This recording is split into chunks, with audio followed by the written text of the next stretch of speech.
Iris. Stryker, please, sit down. Thank you. How are you? All right. How's Alex today? He's doing much better. Been any improvement? I think so. Though, Dr. Douglas doesn't seem to agree. Why's that?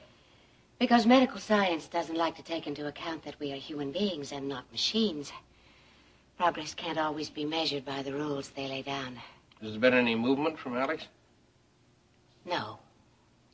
But I'm with him most of the day, and I sense there's been a change.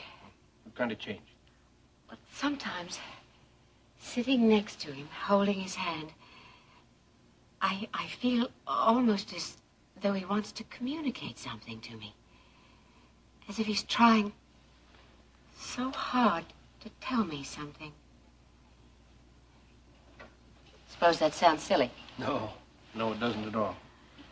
It's nothing tangible. Nothing you can see. But it's a feeling I have.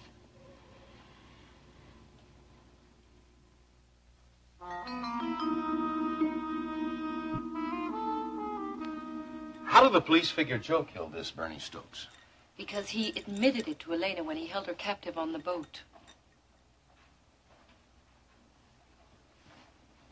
I have something to tell you, Paige. What? Joe knew Chris. What? I sent him to Chris. What are you saying? I'm saying your husband may be an innocent man. I'm saying Joe Foster may have killed Chris Shaw. That can't be. Why not?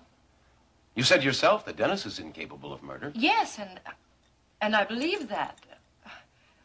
But the murder weapon, Iris said that she found it right next to Dennis's hand. He was the only one there when Chris died. Maybe not. Maybe he wasn't the only one there. Do you think this Joe Foster killed Chris? Well, I don't know, but all I'm saying is it's highly possible. What do we do then? What do we do? We call the police. Oh. There. Stryker, you said on the phone that you were on your way from the DA's office. Yes, I did. Well, is something wrong? Well, not really. Did you talk to Paige? Yes. And didn't she corroborate Vivian's and my story for Detective Donovan? Yes, she did. And? Oh, I'm afraid that it's not enough. Wait, the district attorney still doesn't believe me? No, he believes you, but it's not enough to reduce the charges against Dennis. But, Stryker, you said that... I know what I said. I thought it would sway the DA, and I didn't make any promises. It was all for nothing. No, I wouldn't say that. We still have a valuable bit of evidence that may help us. Well, what do we do now, Stryker? We have to do something. Well, I'm afraid we can't do nothing but wait. Wait? Don't worry, Mrs. Wheeler. Everything's going to be all right. Oh, I used to think so. But now everything has gone wrong. No, it hasn't.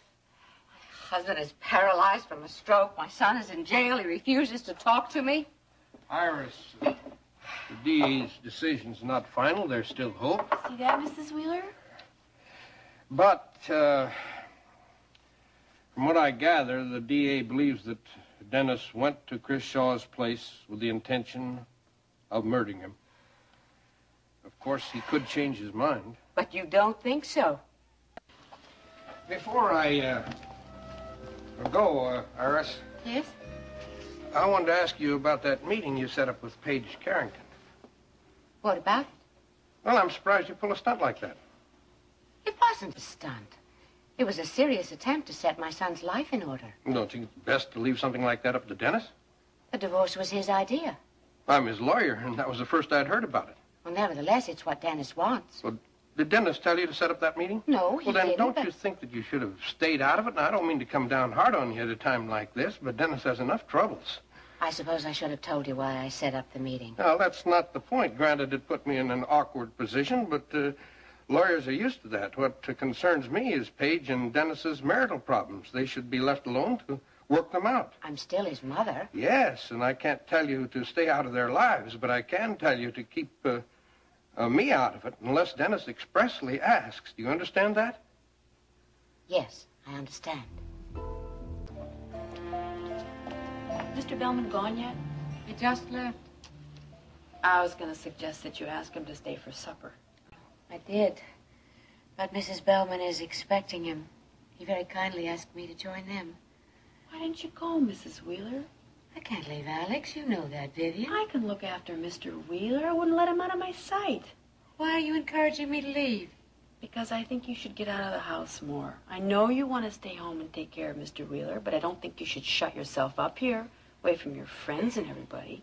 I can't enjoy socializing with Alex in this condition. And I know it's not the same, but I think it's important for you to get out from time to time. The only place I'd want to go is to see Dennis, and he won't have me. Mrs. Wheeler. Oh, Vivian, I understand what you're saying. And I appreciate it. Maybe I will go out. But only when Alex is showing some noticeable improvement. Is there something else wrong, Mrs. Everything Wheeler? is wrong. And sometimes I think I'm the cause of it all.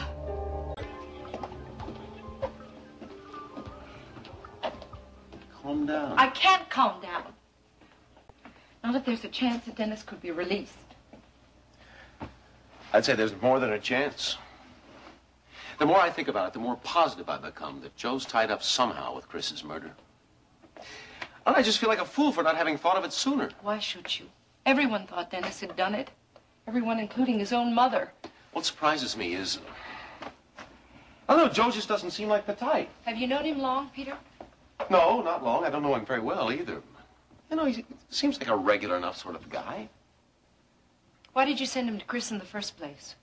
Well, the guy kept getting in my hair, asking for different jobs. Wait a minute. I thought you said he was a sailor. Well, he was.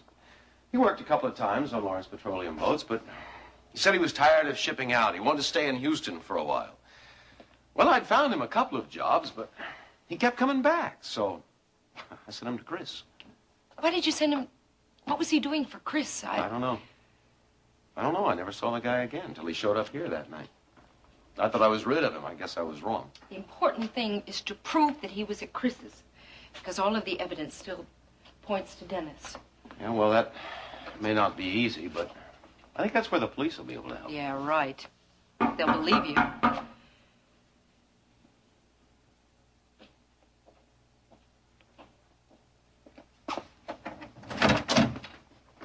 Peter Parnell? That's right. I'm Detective Dunn. Good morning. It's my partner, Frank Mendez. Hello.